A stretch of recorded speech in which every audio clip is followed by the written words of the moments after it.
முடியாது என்ற வார்த்தை முட்டாளுக்கு சொந்தமானது, முடியும் என்ற வார்த்தை அறிவாளிக்கு சொந்தமான வார்த்தை.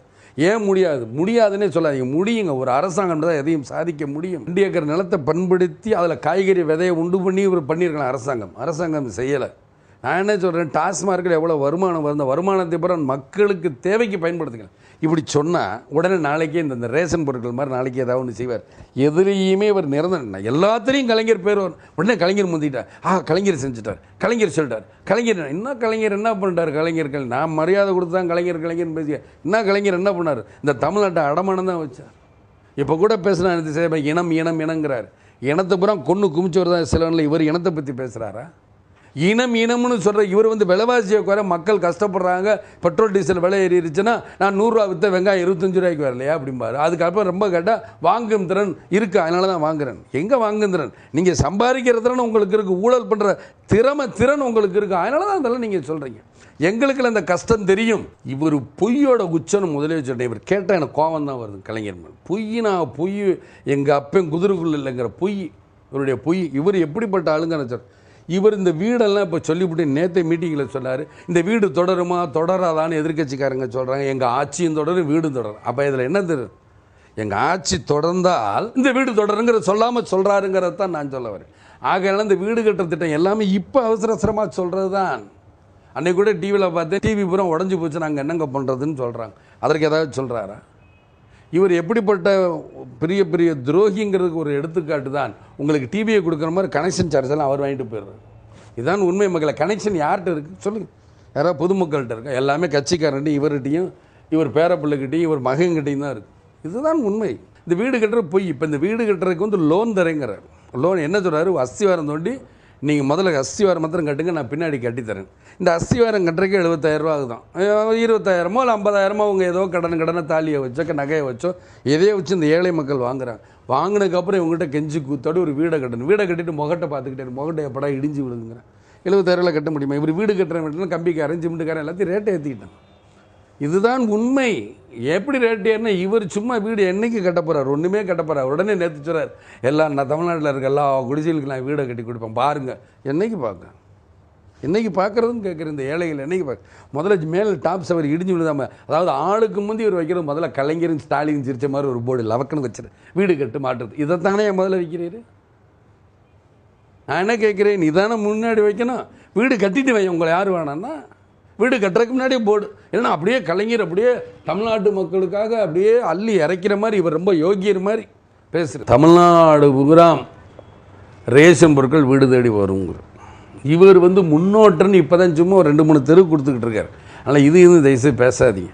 நான் வச்சிருக்கிற திட்டம் ஏழை மக்களை தங்கத்தட்டில் தாளாட்டணும்னு நான் நினைக்கிறேன். நான் சொன்ன சமச்சீர் கேள்வி வேறு, இவர் செய்கிறது வேறு. அதே மாதிரி தான் இது பாலா. இவர் எல்லாத்துலேயும் தான் முன்னுக்கு இருக்கணும், முந்திக்கிட்டேங்கிறது ஒரு பத்திரிகைக்கார் பேர் தான் நீங்கள் அரையும் குறையுமா தெரிஞ்சு வச்சுருப்பார். இவருக்கு இங்கே ஒன்றுமே தெரியாதுங்க. கேட்டால் எனக்கு 10 பாட்டு தெரியும், 8 தொகை தெரியும், புறநானூறு தெரியும், அகநானூறு இதுதான் பேச தெரியுமே தவிர வேறு ஒன்றும் ஃபைலே பார்க்க தெரியாது. கூட ஒரு ஆங்கில பத்திரிகையில் இல்லை ஏதோ ஒரு பத்திரிகையில் படித்தேன், வெளிநாட்டுக்கு இந்த பணம் கடத்தப்பட்டு அங்கேருந்து இங்கே அதற்குள்ளேயும் ஒரு டிவியோட முறைச்சிக்கிட்டு டிவியை இவங்க ஆரம்பித்து ஒரு 5-6 டிவி வருதுன்னா யாருனால முடியும்? வெறும் இந்த மாதிரி ஒரு ஸ்பெக்ட்ரம் ஊழலில் கடத்தப்பட்ட பணத்தினால தான் இது எவ்வளவும் செய்ய முடியும். இவங்க நினச்சா எதையும் செய்வாங்க. அரசாங்கம் தானே. கலைஞருக்கு இந்த கண்டன தீர்மானங்கள்லாம் ஒரு பெரிய விஷயம் கிடையாது. ஏனென்றால் இவர் 1980 பூச்சிக்கொல்லி மருந்துலையும் கோதுமை பயிர் ஊழலையும் மாட்டிக்கிட்ட போது தான் கட்சி எப்படியா காப்பாற்றுங்க, நான் எதை வேணுமாலும் விட்டு கொடுக்குறேன்னு சஞ்சய் காந்திகிட்ட வேணுனவர் தான். அப்போவே ஒரு பொதுக்குள்ள தீர்மானம் போட்டவர் தான். அதே மாதிரி ஒன்றா எந்த ஊழலேருந்து உங்களுடைய குடும்பத்தையும் ஒன்றையும் காப்பாற்றுறேன்னு சொல்லும்போது, உங்களுடைய கட்சியும் காப்பாற்றுக்கிறேன்னு சொல்லும்பொழுது இவர் இதை மாத்திரமாக விட்டு கொடுத்தாரு, என்னென்னத்தையோ விட்டு கொடுத்தாரு. எல்லாத்தையும் தமிழ்நாட்டையே விட்டு கொடுத்தவர் தான் இந்த கலைஞர். அதனால் பொதுக்குள்ள தீர்மானம் போடுறதுன்னு பெரிய விஷயம் கிடையாது. அதாவது என்னை பொறுத்த மட்டும் இந்த ஆட்சி திமுகவும் காங்கிரஸும் மோசமான கட்சின்னு விமர்சனம் பண்ண ஊழல் பெருகி இருக்கிறதுனால தான் இவ்வளோ பிரச்சனை. ஏன் ஸ்பெக்ட்ரம் மாத்திரம் சொல்கிறீங்க? கல்மாடி இல்லையா? காமன்வெல்த்தில் எவ்வளோ ஊழல் பண்ணார் அவர் இல்லையா? லலித் மோடி IPL கிரிக்கெட்டில் எவ்வளோ ஊழல் பண்ணார் அவரை பிடிச்சாங்களா? சவானை பிடிச்சாங்களா? அந்த ஆகர்ஷன் வீட்டு வசதி அதில் எவ்வளோ ஊழல் இருக்குது? சாதாரண படிப்பில் இந்த ஏழை மக்கள் நடுத்தர மக்கள் பணக்கார மக்கள் யாராக இருக்கட்டும் அவங்க படிப்பில் கேத்தன் திசை தங்கமும் கோடியாக பணம் எடுத்தாங்களா அவங்க இல்லையா? ஆக அடுக்கிக்கிட்டே போகலாம். மதுகோடா இல்லையா? இவங்களை எல்லாம் இன்னைக்கு விட்டு வச்சுருக்காங்களா? அப்புறம் இதற்கு மேலே என்ன? ஸ்பெக்ட்ரமில் இன்னைக்கு கிட்டத்தட்ட 1,76,000 கூட எத்தனை சைபர்னு தெரியலங்கிறக்கா நேற்று ஒரு பத்திரிகை எழுதியிருக்கு எத்தனை சைபருங்கிறது கூட. ஆக இவ்வளவு தூரம் இருக்கும்போது இதை மாத்திரமே செய்ய முடியாது. மொத்தத்திலே நடப்பது ஊழல் ஆட்சி தானே. ஸ்பெக்ட்ரமை மாத்திரம் ஏன் சொல்லணும்? அதில் மட்டுமே ஊழல் பண்ண மக்களுக்கு தெரிகின்ற ஊழல். இன்றைக்கி விலைவாசி என்பது ஒரு ஊழல், பெட்ரோல் டீசலுங்கிறது ஒரு ஊழல். அதில் கூட இவர் 30% வரியை போட்டிருக்காரு. 10%, 15% வரி போட்டால் மக்களுக்கு எவ்வளோ குறைமை செய்கிறது கிடையாது. எல்லோரும் குடிக்க வச்சு வரி வாங்குறது தான் இவருடைய வேலை. இவருடைய புத்தியை குறுக்கு புத்தி. அதனால் ஊழல்கள் நிறையா இருக்குது, சொல்லிக்கிட்டே போகலாம். கல்வியில் ஒரு ஊழல், ஊழல் சாம்ராஜ்யம் அப்படி என்றால் கலைஞர் தான். எதை இதை வெறும் ஸ்பெக்ட்ரமை பற்றி சொல்லணுங்கிறதுல மொத்தத்தில் கலைஞரை பற்றி சொன்னாலே ஊழல் தான். எப்படி உண்மை சொல்பவனுக்கு ஹரிச்சந்திரன் சொல்கிறீங்களோ, ஊழல்னா கலைஞர், கலைஞர் என்றால் ஊழல். அதனால் இதை பற்றி பேசினாலே போதும். கலைஞரை பற்றி பேசினாலே மொத்த ஊழலை பற்றி பேசுகிற மாதிரி தான் இருக்கும். போலீஸ் பற்றாக்குறை, போலீஸ் வேணுங்கிற போலீஸ் இருக்குது, தேவைன்றால் இவங்க எடுக்க போகிறாங்க. ஆனால் ரெண்டாவது ஒரு கேள்வி கேட்டேன், அரசியல் தலையிட, அதுவும் உண்மை. அதே மாதிரி இவங்க காவல்துறை அல்ல, ஏவல் துறை. இவங்க கொலையும் கொள்ளையும் நாட்டில் பாம்பை பாருன்னா பார்க்க மாட்டாங்க. கலைஞர் வீட்டுக்கு என்ன வேணும், கலைஞர் தெருவில் என்ன இருக்கணும். நீங்கள் யாராவது இன்றைக்கி ஸ்பெக்ட்ரம் ராஜா அரெஸ்ட் பண்ண யாராவது கலைஞரை பார்க்க முடிஞ்சா? அந்தந்த வீட்டு காவல் அதை போய் அடி கொள்ளுப்பாங்க. இன்றைக்கி நீங்கள் பார்த்தீங்க, ஏன் சட்டம் ஒழுங்கு கெட்டு போயிருக்குன்னா, அரியலூரில் பஸ்ஸை உடைக்கிறான். ஒரு பஸ்ஸை உடைத்தால் அந்த கட்சி தான் பொறுப்புங்கிறாங்க, சட்டம் ஏற்றியாச்சுங்கிறாங்க. அப்போ திமுக அவ்வளோ பஸ்ஸை உடைச்சா யார் காரணம்? திமுக அரசு தானே காரணம், திமுக கட்சி தானே காரணம். திமுக கட்சி மேலே இன்றைக்கி வரைக்கும் கேஸ் விழுந்திருக்கான்னு தான் கேட்குறேன். ஆகனாலும் சொல்கிறேன், இந்த காவல்துறை ஒரு ஏவல் துறை தான். இவ்வளோ பஸ்ஸை உடைச்சி இவ்வளோ அரியலூரில் இவ்வளோ ப்ராப்ளம் பண்ணுறாங்க. நம்ம டிவிலையும் பேப்பர்லையும் படிக்கிறோம். அரியலூர் பெரம்பலூரில் நடக்குது, போகிற பஸ்ஸெல்லாம் நிறுத்துகிறாங்கன்னு. சும்மா சாதாரண நாங்கள் ஏதாவது நிறுத்தினா உடனே இந்த கட்சி இப்படி கேஸ் போடுங்கிறீங்களே. நான் சும்மா சொன்னேன், பனையூரில் இப்படி நடந்திருக்குன்னு சொன்னதுக்கே சமன் அனுப்பின கலைஞர் இதற்கு சமன் அனுப்புவாரா? அந்த கட்சிக்காரங்களுக்கெல்லாம் சமன் அனுப்ப சொல்லுங்க பார்க்கலாம் கலைஞரை. சரியான காவல்துறை என்றால் திமுக மேலே கேஸ் ஃபைல் பண்ணி, பஸ்ஸை உடைச்சவங்க மேலே கேஸ் ஃபைல் பண்ணி உடனடியாக பண்ணும். நான் என்ன சொல்கிறேன், எந்த கட்சிக்கு அனுப்பும். நான் இன்னாரும் கண்டுபிடிக்க முடியாத கூட்டத்தில் எடுப்பீங்க. ஆக இந்த கட்சி தானே பண்ணிச்சுன்னா கட்சியின் பேரில் தான் ஆக்ஷன் எடுக்கப்படும் தான் நீங்கள் சொல்கிறீங்க. கட்சியின் திமுக கட்சியின் பேரில் ஆக்ஷன் எடுங்க, யார் வேணாங்கிற.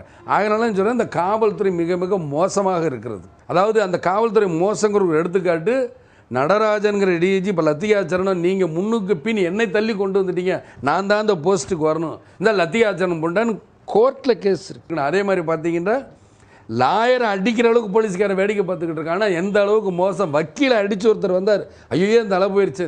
ஆக சட்டம் ஒழுங்கு கெட்டு போயிருக்க மாதிரி மாணவர்களை துடிக்க அடித்தாங்க. நான் டிவியில் தான் பார்த்தேன், அது இவங்க டிவியில் தான் பார்த்தேன். போலீஸ்கார் இப்படியே திரும்பி வேடிக்கை பார்த்துக்கிட்டு இருக்கார். ஆக இந்த அளவுக்கு சட்டம் ஒழுங்கு மோசமாக இருக்கிற கலைஞர் ஆட்சியில் ஒன்று தான், ஏதாவது எதிர்த்து உண்மையை சொன்னால் உடனே சமன் அனுப்புவார். இவர் மட்டும் எதையுமே செய்ய மாட்டார். இவர் என்ன யோகியரா? கேப்டன், இப்போ வெள்ள நிவாரணம் வழங்குறதுலையும் ஊழல் நடக்கிறதா சொல்கிறாங்களே கேப்டன், அதை பற்றி நீ என்ன நினைக்கிறீங்க?